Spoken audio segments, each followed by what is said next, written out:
HSC 26 তোমাদের 7ই June পরীক্ষা। তোমরা যদি সময়টা একটু হিসাব করো, দেখো তোমাদের পরীক্ষার আগে যদি 7 দিনও বাদ দাও, তোমাদের হাতে কিন্তু আর সময় থাকে শুধু 2 মাস, অর্থাৎ 60 দিন। আর আমরা যদি এই 60 দিন আমরা সঠিকভাবে ইউটিলাইজ করতে পারি, তাহলে কিন্তু দেখবা আমাদের এ প্লাস নিয়ে আসা খুবই খুবই সহজ হবে।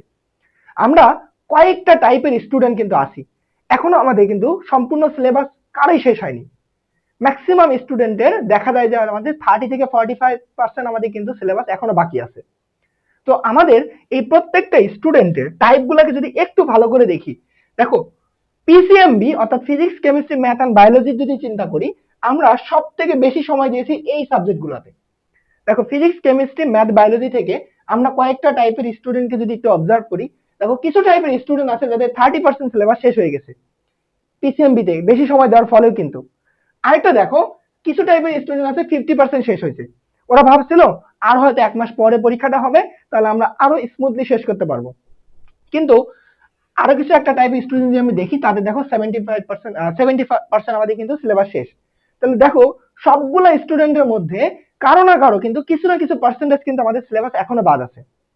তো আমাদের এই 2 মাস সময়ে আমরা যদি সঠিকভাবে একটু হলেও রুটিন মেইনটেইন করে পড়াশোনা করি, দেখবা আমাদের সিলেবাস কিন্তু কমপ্লিট করা খুবই ইজি। তো আমরা যারা এখনো কিছুই ঠিকভাবে পড়ি নাই, 30%-এর মধ্যে যারা এখনো আছি, আমরা আরো 70% কিন্তু আমাদের সিলেবাস শেষ করার জন্য একটা জটিল পড়া দিতে হবে। দেখো আমরা ইতিমধ্যে যখন ফার্স্ট ইয়ারের বেশিরভাগ সময় কিন্তু আমরা কি করছি, ঘোরাফেরা করে সময় নষ্ট করছি, কিন্তু এখন আর সময় নষ্ট কিন্তু চলবে না। তোমরা এইচএসসি 26, তোমরা যদি 25 কে একটু দেখো, ওদের কিন্তু অ্যাডমিশন শেষ প্রায়, আর একটা পরীক্ষা শুধু আছে, গুচ্ছ। তাদের দিকে যদি একটু লক্ষ্য করো, দেখো ওদের এইচএসসি এক্সাম খারাপ হওয়ার কারণে ওরা কিন্তু অনেক ইউনিভার্সিটিতে পরীক্ষা দিতে পারে নাই, ফর্মে উঠাইতে পারে নাই। তোমাদেরও কিন্তু যদি এরকম অবস্থা হয় যে ধরো তোমরা কেবল 30% বা 50% সিলেবাস শেষের মধ্যে আছো, তোমাদের কিন্তু ঠিক অ্যাডমিশনে গিয়ে এই করুণ অবস্থাটাই হবে। তো তোমাদের অবশ্যই এইচএসসি তে এ প্লাস আনা কিন্তু খুবই খুবই জরুরি। তা না হলে দেখবা তোমরা ইঞ্জিনিয়ারিং এ পরীক্ষা দিতে পারবা না। ইঞ্জিনিয়ারিং এর স্বপ্ন নিয়ে তোমরা এখন যারা শুয়ে বসে আছো, তোমরা কিন্তু দেখবা বুয়েটের, বুটেক্সের, রুয়েট, কুয়েটের ফর্মে উঠাইতে পারবা না। তখন কি করবা? তখন সব থেকে কিন্তু বেশি কষ্ট লাগবে। তোমরা যখন এ প্লাস পেয়ে, গোল্ডেন পেয়ে, প্রত্যেকটা সাবজেক্টে 95% মার্ক গেইন করে যদি তুমি পরীক্ষা তুমি বসতে পারো, চান্স পাওয়া পরের বিষয়। তুমি ধরো বুয়েটের হলে যদি পরীক্ষা দেওয়ার জন্য যেতে পারো, তুমি যদি রুয়েট কুয়েটের পরীক্ষার ফর্ম উঠাইতে পারো, এটা কিন্তু তোমার একটা বড় অ্যাচিভমেন্ট। চান্স তো ধরো তোমার পরিশ্রম, তোমার লাখের উপর ডিপেন্ড করে। তুমি যদি তোমার স্বপ্নের ওই জায়গাতে যেতেই না পারো, পরীক্ষা দিয়ে নিজেকে জাজ করতেই না পারো, এই সুযোগটাই না তৈরি করতে পারো, তাহলে এর মতো কিন্তু কষ্ট করার কিছু নেই। দেখো সব থেকে বড় কথা হচ্ছে আমরা এই 60 দিন বা এই 2 মাসকে এমন ভাবে ইউটিলাইজ করব যাতে আমরা যাদের 30% সিলেবাস শেষ হয়েছে তারা অন্তত যেন 4.85 পর্যন্ত বা 4.50 আমরা তুলতে পারি। যারা 50% আছে অন্তত আমাদের জন্য এ প্লাস পাই, যেন আমাদের 85% মার্ক থাকে, আমরা যেন মানে অন্যান্য ইউনিভার্সিটিতে ভালো একটা সুবিধা পেতে পারি। আর যাদের 70% আছে, তোমরা চাইলে এখনো কিন্তু 30% অনেক সুন্দর করে শেষ করে 95% মার্ক তুলতে পারো পিসিএমবি তে। আর তখন দেখো তোমরা বুয়েটের ফর্ম উঠাতে পারবা, রুয়েট উঠাতে পারবা, বুটেক্সে উঠাতে পারবা। কারণ দেখো ইঞ্জিনিয়ারিং এ আমাদের কিন্তু সবসময় 90-র উপরে কিন্তু মার্ক লাগে, 91, 92 এরকম পার্সেন্টেজ লাগে। সো আমাদের যাদের শুধু পাস করার টেন্ডেন্সি ছিল, তোমরাও যদি সময়টা কাজে লাগাও, দেখবা তোমরা অবশ্যই অবশ্যই একটা ভালো রেজাল্ট পাবে, এ গ্রেড অন্তত নিয়ে আসতে পারবা। আর দেখো আমাদের সব থেকে বেশি সময় পিসিএমবি তে গেলেও এই এই সাবজেক্ট গুলাতে কিন্তু আমরা অনেক অনেক অনেক পিছিয়ে আছি। কেননা এই সাবজেক্ট গুলোকে আমরা সবসময় অবহেলা করি। আমাদের সময় সেম কেস ছিল। দেখো বাংলা, আইসিটি এন্ড ইংলিশ, তোমরা এই দুই মাসে প্রথম এক মাস এই সাবজেক্ট তিনটাতে ফুল টাইম দাও। দেখো বাংলা, আইসিটি এন্ড ইংলিশে তুমি যদি একটু জোর দিয়ে পড়ো, দেখবা এখান থেকে এ প্লাস পাওয়া কিন্তু পিসিএমবি থেকেও সহজ। এখানে বেশি সময় দিতে পারি, কিন্তু এখানে অল্প সময় দিয়ে প্লাস তোলা সম্ভব। দেখো বাংলা সেকেন্ড পেপার প্রতিবারে কিন্তু আমাদের কোশ্চেন রিপিট হয়। আমরা যদি বিগত সালে কোশ্চেন গুলো একটু দেখি, তাহলে দেখবা তুমি এখান থেকে বারবার রিপিট হচ্ছে বাংলা সেকেন্ড পেপারে। আমার সময় সেম কেস ছিল, আমার টেস্ট এক্সাম খুবই খারাপ ছিল, আমি কোনো মতো পাস করছি। তোমরা হয়তো অনেকে টেস্ট এক্সামের রেজাল্টে অনেক আপসেট, টেস্ট এক্সামে আমি ধরো এ প্লাসই তো এ গ্রেডে তুলতে পারিনি, তাহলে আমি ফাইনাল এক্সামে কিভাবে প্লাস তুলবো? চিন্তা করো, আমি টেস্ট পরীক্ষায় কোনো মতো 3.50 মতো পাইছিলাম। তো চিন্তা করো আমার এইচএসসি এক্সামে পিসিএমবি তে কত পার্সেন্ট ছিল, 96% করে মার্ক ছিল। এটা কিন্তু আমার এই রেজাল্টের খারাপ হয়েছে, এর ফলে আমি কিন্তু বসেছিলাম না। কলেজে একটু হলে তোমাকে স্যার কড়া ভাবে খাতা কাটে, রেজাল্ট একটু খারাপ হওয়া খুবই স্বাভাবিক। ইভেন অনেকে ফেল পর্যন্ত করে কলেজে, কিন্তু দেখা যায় তারা অ্যাডমিশনে ভালো করে, এইচএসসি ফাইনালেও ভালো করে। তো তোমাদের রেজাল্ট টেস্ট পরীক্ষা যেমনই হোক, যাই হোক, ওটা ভুলে যাও। তোমরা এই 2 মাসকে সঠিকভাবে কাজে লাগাও। একটা কড়া করে রুটিন বানাবা, সবসময় রুটিন বানাবা। আমি তোমাকে পড়াশোনার জন্য বলি, আসলে কিভাবে সিলেবাসটা শেষ করবা। এমন ভাবে একটা রুটিন সেট করো, যে রুটিনে তোমার প্রত্যেকটা সাবজেক্ট এমন ভাবে ভাগ করা থাকবে। দিনে তুমি যদি ধরো 12 ঘন্টা 13 ঘন্টা করে সময় দাও নিজেকে, এনাফ। কিন্তু তুমি এমন ভাবে সেট করো যে যেদিন যেটাকে ধরবা, ধরো ফিজিক্স, তারপর ধরো তুমি কেমিস্ট্রি প্লাস বাংলা ধরলা, মানে কঠিন সাবজেক্টের সাথে কিছু তুমি সহজ সাবজেক্ট ঢুকাই দাও। তাহলে দেখবা এই 3টা করে সাবজেক্টে তুমি প্রতিদিন যদি একটা করে চ্যাপ্টার শেষ করতে পারো, তাহলে দেখো তোমার বেশি দিন কিন্তু সময় লাগবে না। যদি তোমাদের ফুল সিলেবাস, তোমাদের সব থেকে ফুল সিলেবাসে একটা বড় পেইন হচ্ছে, তোমাদের দ্বারাই প্রথম শুরু হচ্ছে ফুল সিলেবাস। অনেক কত বছর থেকে তোমার হচ্ছে কি, মানে শর্ট সিলেবাসের উপর কিন্তু পরীক্ষা হচ্ছিল। তো তোমাদের ফুল সিলেবাসে যে চ্যাপ্টার গুলা বাদ আছে, সেই চ্যাপ্টার গুলাকে ধরো 1 মাস। এই যে তোমাকে যে রুটিনটা বললাম, এই যে পি সি বায়োলজি, তারপর হচ্ছে ম্যাথ, এই যে এই কয়টা সাবজেক্টে তোমাদের যাদের এই যে 70% শেষ আছে সিলেবাস, তোমরা তোমাদের শর্ট সিলেবাসের বাইরে যে চ্যাপ্টার গুলো আছে ওগুলাকে ফোকাস করো। আর তোমরা যারা 30% আসো, তোমাদের উচিত কি জানো, তোমাদের উচিত হচ্ছে শর্ট সিলেবাসকে ফোকাস করা। কি বললাম, এই 30% যারা আসো শর্ট সিলেবাস, সিলেক্টিভ কিছু টপিক ধরো, সিলেক্টিভ কিছু চ্যাপ্টার ধরো, যাতে ওখান থেকে তুমি কোশ্চেনে কমন পাও। আর এই 50% যারা আছো, তোমরাও শর্ট সিলেবাস থেকে একদম ঝাঁঝরা করো, কারণ শর্ট সিলেবাস যদি তুমি ফুললি কমপ্লিট করতে পারো, এখান থেকে এ প্লাস পাওয়া সম্ভব। আর তুমি যদি 90% মার্ক তোলার টেন্ডেন্সিতে রাখো, অবশ্যই অবশ্যই কিন্তু তোমাকে ফুল সিলেবাসটা কিন্তু একবার হলে দেখে যেতে হবে।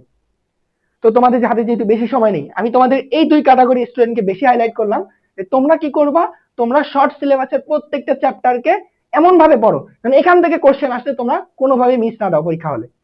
যেমনই হোক, যেভাবে কোশ্চেন আসুক, তোমরা যেন এই শর্ট সিলেবাসের চ্যাপ্টার গুলো কভার করে যেতে পারো, আর এখান থেকে পরীক্ষা দিয়ে আসতে পারো। এটা হচ্ছে কিন্তু আমাদের মেইন টার্গেট। আর এখান থেকে যারা 40% আমাদের ধরো বাংলায় আইসিটি এন্ড ইংলিশ শেষ করে এখনো বসে আছি, তোমাদের উচিত হবে এগুলাকে ফোকাস করো, কারণ এখান থেকে এ প্লাস তোমার পাইতেই হবে। 3টা সাবজেক্টে তুমি যদি অন্তত 2টাতেও এ প্লাস পাও, একটাতে যদি কোনো কারণে তোমার ছুটে যায়, ম্যাক্সিমাম স্টুডেন্টদের কি হয়, বাংলাতে ছুটে যায়।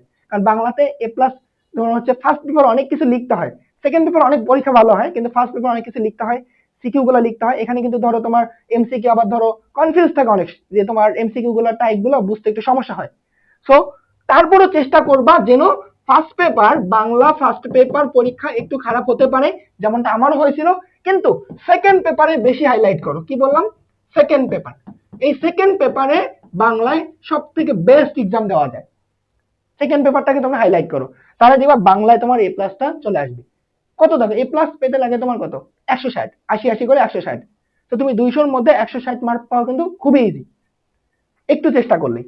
আর এই দুটাতে তোমার এ প্লাস পাওয়া খুবই ইজি, যদি একটু একটু তোমার পড়া থাকে। তবে ইংলিশটা কিন্তু আমরা অনেক অনেক অবহেলা করি। আমাদের সায়েন্সের স্টুডেন্টের জন্য প্রথম দিকে কোনো না কোনো সিনিয়র হয়তো এসে বলে, আরে ইংলিশ পড়া লাগবে না, তুমি পিসিএমবি ভালো করে পড়ো, ইউনিভার্সিটিতে বা ইঞ্জিনিয়ারিং এ তোমার পরীক্ষার জন্য এটা এনাফ। কিন্তু ইংলিশ কিন্তু দরকার, ইংলিশ অনেক অনেক দরকার। দেখো বুটেক্স এর পরীক্ষা আমি যখন দিয়েছিলাম সেখানে ইংলিশ ছিল, কিন্তু ইংলিশ ধরো আমারও সেম কেস ছিল। কি করছিলাম, কোন একজনের কথা শুনে আমি ইংলিশকে খুবই অবহেলা করছিলাম। মানে ধরো ফার্স্ট ইয়ার আমি কোনোভাবে ইংলিশ ধরো প্রাইভেটে পড়িনি, কোনো ধরো তুমি অনলাইনে আমি তেমন ক্লাসও করিনি। আমি ভাবছিলাম যে ইংলিশটা আমার লাগতেছে না, আমি কি ইঞ্জিনিয়ার হব, আমার ইঞ্জিনিয়ারিং এ পরীক্ষা দিতে হবে, আমি এগুলোকে হাইলাইট করি, যে ফিজিক্স কেমিস্ট্রি ম্যাথে। তাহলে আমাদের কিন্তু এই ইংলিশটাকে এই 1 মাস ফুললি টাইম দিতে হবে। তো তুমি এই 3টাকে ফোকাস করে পড়াশোনা শুরু করে দাও। আর অবশ্যই তোমরা নিজেদের টাইপটা বুঝতে পারবা যে আমরা কোন স্টেজে আছি। তবে যে স্টেজেই থাকো, এই 2 মাসকে কাজে লাগাও, এই 2 মাস কাজে লাগালে তোমাদের কিন্তু এ প্লাস আর ভালো রেজাল্ট দুইটাই কিন্তু চলে আসবে। তাহলে আমাদের অ্যাডমিশনে গিয়ে কিন্তু অনেক অনেক কাজে লাগবে। তো এটাই হচ্ছে আমার কথা, যে তোমরা যে স্টেজেই থাকো, তোমাদের ফিজিক্স কেমিস্ট্রি ম্যাথ বায়োলজি আর আইসিটি বাংলা ইংলিশ সবগুলাকে এমন ভাবে একটা রুটিন সাজাও, যে রুটিনটা যেন তোমার মিনিমাম 1 মাস কন্টিনিউ করলে একটা সেলফ কনফিডেন্স ডেভেলপ হয়, যে সেলফ কনফিডেন্সের মাধ্যমে তুমি কি পরীক্ষা হলে কোশ্চেন যেমনি আসুক লিখতে পারো। কনফিডেন্সটা কিন্তু মেইন বিষয়। আর তুমি যদি আমি যদি বলি তুমি যদি 10 দিন যদি তুমি একটু ফোকাস দিয়ে পড়াশোনা শুরু করে দিতে পারো, তুমি দেখবা পরবর্তী দিনগুলোতে তোমার এমনি মোটিভেশন চলে আসবে। তোমার আলাদাভাবে কোনো মোটিভেশন, আলাদা কোনো গাইডলাইন লাগবে না। গাইডলাইন একটাই, যে তুমি কোশ্চেনটাকে একটু অ্যানালাইসিস করো। লাস্ট মোমেন্টে সব থেকে ইফেক্টিভ যে বিষয়টা, আমি আমার সময় যে কাজটা করছিলাম, যে আমাকে টেস্ট পেপার সলভ করতে হবে, বেশি বেশি করে টেস্ট পেপার সলভ। বিগত সালের কোশ্চেন গুলাকে অ্যানালাইসিস করো। তোমরা 26 তোমরা 25 থেকে শুরু করে এইদিকে ধরো অন্তত তোমার 19 পর্যন্ত বা 18 পর্যন্ত এই কোশ্চেন গুলাকে দেখো। সব থেকে এগুলাই বারবার রিপিট হয়। তুমি যদি এই এতগুলো সাল তুমি নাও দেখতে পারো, মিনিমাম তুমি 5 বছরের কোশ্চেন দেখো। তুমি 5 বছরের যদি কোশ্চেন দেখতে পারো, তবেই বুঝতে পারবা যে আসলে আর কিছুই না, এই কোশ্চেনগুলো বারবার রিপিট হচ্ছে। তুমি দেখো যে কোশ্চেনগুলো রিপিট হচ্ছে, কিন্তু আমরা কিন্তু বুঝতে পারি না, পরীক্ষা হলে কিন্তু বোঝা যায় না যে আসলে রিপিট হচ্ছে কিভাবে। একটু হলে একটু ঘোরাপেঁচা থাকে, এটা তুমি এমনি বুঝতে পারবা।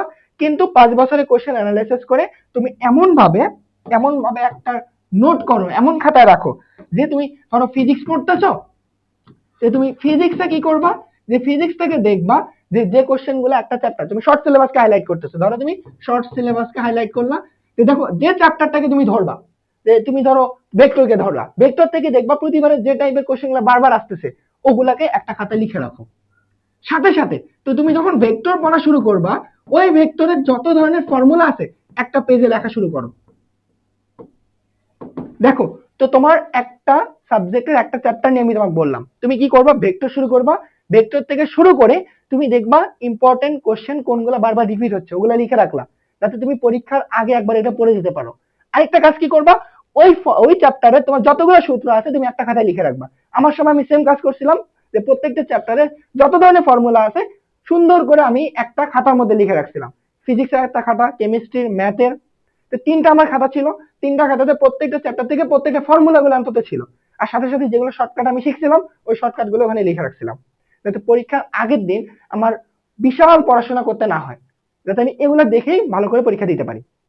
তো এই ছিল আমাদের, আসলে শুধু ফিজিক্সের জন্য না, কেমিস্ট্রি, ম্যাথ, বায়োলজি সবার জন্য দেখো এইভাবে রুটিন করে পড়াশোনা করে দাও, যাতে আমাদের এই 2 মাস পড়লেই পরীক্ষায় একটা ভালো রেজাল্ট আসতে পারে। এই ছিল আমাদের এই ফিজিক্স, কেমিস্ট্রি, ম্যাথ, বায়োলজি এবং বাংলা, আইসিটি, ইংলিশ এগুলো নিয়ে একটু কথাবার্তা। তবে লাস্ট তোমাদের যে কথাটা বলবো, এই সময়টা আমাদের লাইফে সব থেকে ইম্পর্টেন্ট। তো অবশ্যই তোমরা আজে বাজে কাজে সময় নষ্ট করবা না। ফেসবুকিং একটু কম করবা, আর প্রপার একটু ঘুম দেওয়ার চেষ্টা করবা। যদিও পড়াশোনা করতে হবে, 12-13 ঘন্টা পড়াশোনা করতেই হবে, কিন্তু ঘুমটা সুন্দর করে পারতে হবে। কারণ তোমার যদি ঘুম খারাপ হয়, তুমি কিন্তু পরের দিন পড়তে পারবে না।